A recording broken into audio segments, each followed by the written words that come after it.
Mark Gregory, Dick Gregory's nephew. All right, you ready for Easter in your green?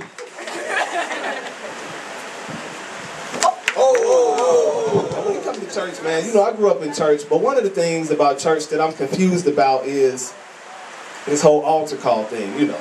Now, the altar call is the moment of service when it's at a climax, the pastor calls everybody for it, and he's going to pray for you, you know. You never experienced this before, you done seen it on TV. So the pastor's like, if you need a blessing, come on down. This was back when gas prices was about $4 or $5, so I figured at this time a blessing really wouldn't hurt, you know. So I ran down to the altar, he touched me on my head, I fell out, I was like, whoa! This stuff was real, you know. So now this is where the confusion began. Because everybody knows when you go to a church like this, you're supposed to fall out when the pastor touches you. That's a given. Everybody knows that. You know that. But the question is, how long do you stay down there? That's the question. 30 seconds or 5 minutes, I don't know, you know. You can't find it in the Bible. It ain't in Vacation Bible School. They don't write it on the bathroom stall. You can't find it nowhere, you know. And I don't want to be disrespectful, you know. So I figured I was going to gauge my stuff after a guy next to me who was laying there, you know. So I was like, hey, bruh, when you getting up? He was like, about 30 more seconds. I'm like, cool, go ahead, I'm going to get up after you. So I jumped up right after him. And one of the ministers was like, hey, listen, my brother. The Lord got a work he want to do on you. Next time you down there like that, stay down a little longer. I'm like, okay, cool. He know better than I do. So the very next Sunday, jump in the prayer line, and I'm like, this week I'm going to stay focused. So he touched me on my head, and I fell out again. I'm like, okay, this week I'm going to stay focused. So, you know, I'm trying to sing my song for Vacation Bible School, like, this little light of mine, I'm going to let it shine. This little light of mine. And you know how you be praying a secular song come in your head like, shake something, twerk something. No. Not in church, I ain't going to do that.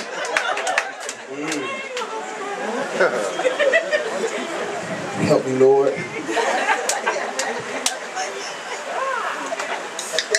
What am I going to wear to work tomorrow? I could wear my white shirt with my navy blue slacks. Nah, that white shirt still got spaghetti sauce on it from last time I wore it. They not gonna believe I had spaghetti this morning.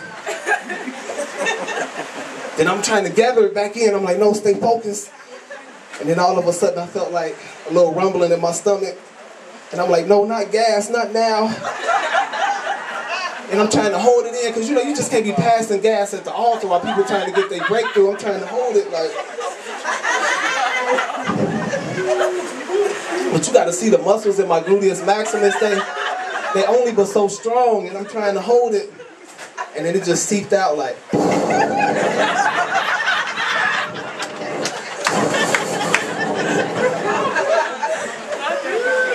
Guy next to me was like, "Ugh, man, you nasty." I said, "Shut up, you supposed to be out anyway, man." So,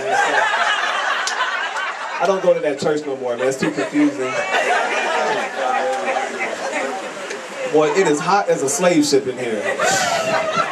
And more black people keep coming. We need some divvy out the few white people that we have. And we need one white person over here to try to cool it off. But you know, I think the problem was, I think I had the wrong person praying for me. I should have had Benny Hinn praying for me. Y'all ever seen Benny Hinn? Yes, Benny Hinn is a bad boy, man. Benny Hinn is like the LeBron James of praying for people, man. Because Benny Hinn will pack out the Georgia Dome. He will pray for sections A through F. Section A through F will have like 5,000 people in it. And when he says his line, when he says, it's glory on you, you falling down asleep for 5 to 10 minutes. 5 to 10. Whether you saved or unsaved, you know. And when you think about that, man, that's some major power, man. For one person to have the ability to make you sleep for 5 or 10 minutes. Because just think if that wound up in the wrong hands, man. Just think if a brother got that power. Tyrone, first place he going is First National Bank, like.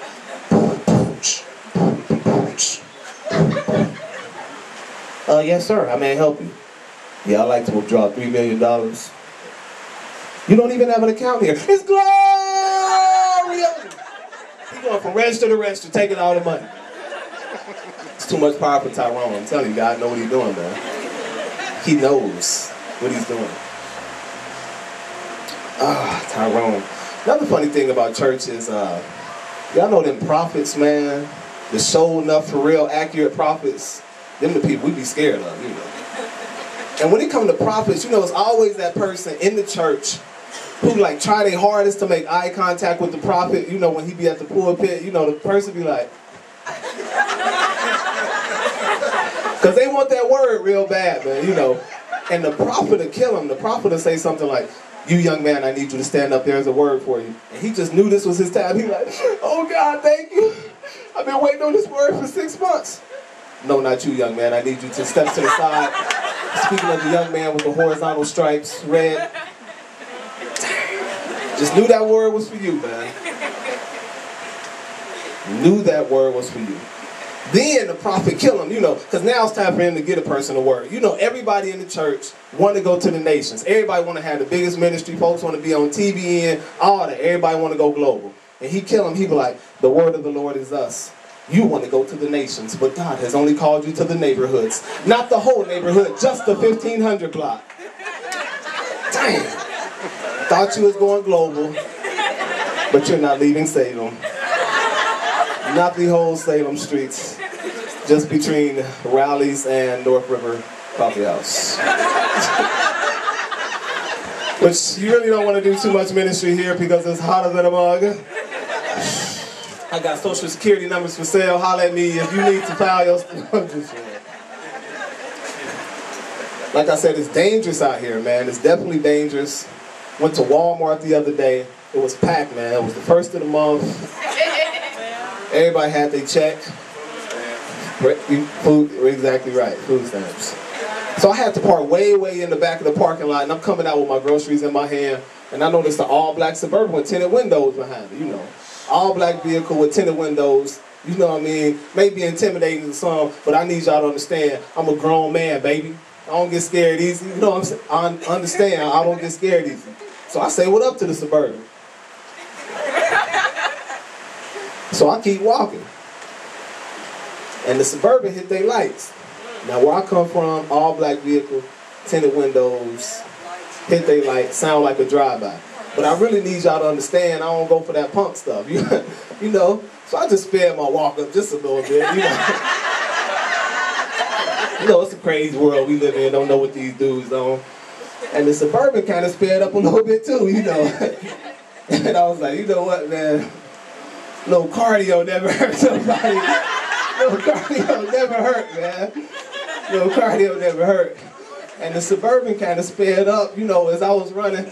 And that's when I started getting scared. I'm running full speed, you know, trying to hit my lock from far away, but it just wasn't working. And then I felt like the white people on the scary movies. I was like, ah!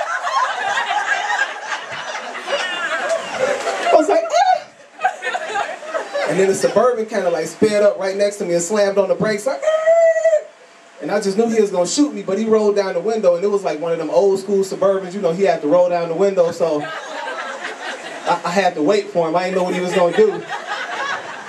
And he was like, hey, can I get that spot when you leave?